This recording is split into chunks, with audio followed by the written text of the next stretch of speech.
Thomas Jefferson wrote that hemp is the health, wealth, and security of this country. This was something that was so necessary that it was our obligation to grow it.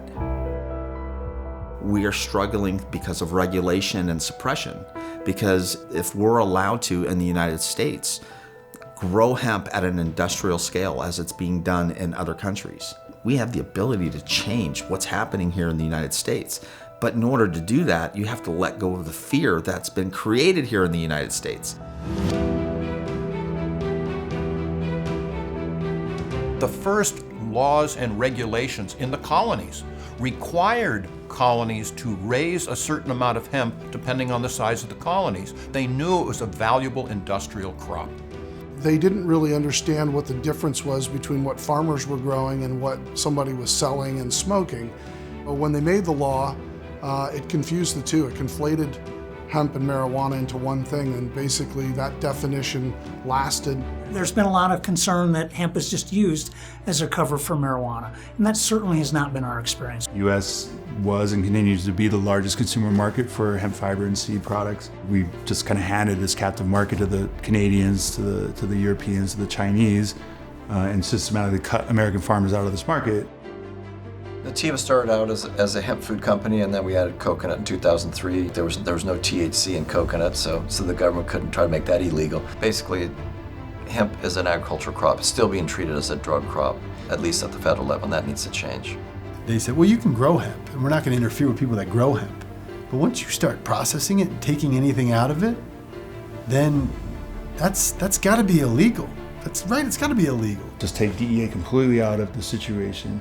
It's under USDA, and USDA regulates it like any other non-drug agricultural crop. There still is a significant number of Americans and a significant number of congressmen who still don't know the difference between hemp and marijuana.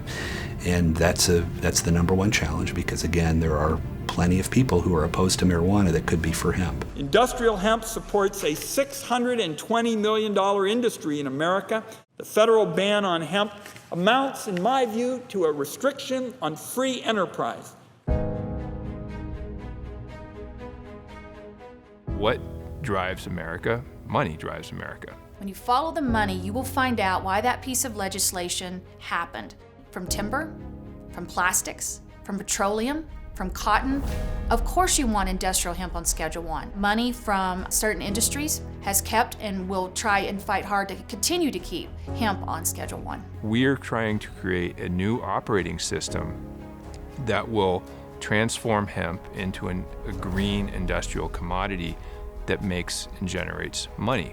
What everyone wants to do is they want to have value and worth, and I think hemp can provide that. That's what hemp's all about right now. It's about economic opportunity. Biodegradable plastics, that's oil. I mean, you can say it's the plastic industry, but it's also the oil industry, and a lot of people forget that fact.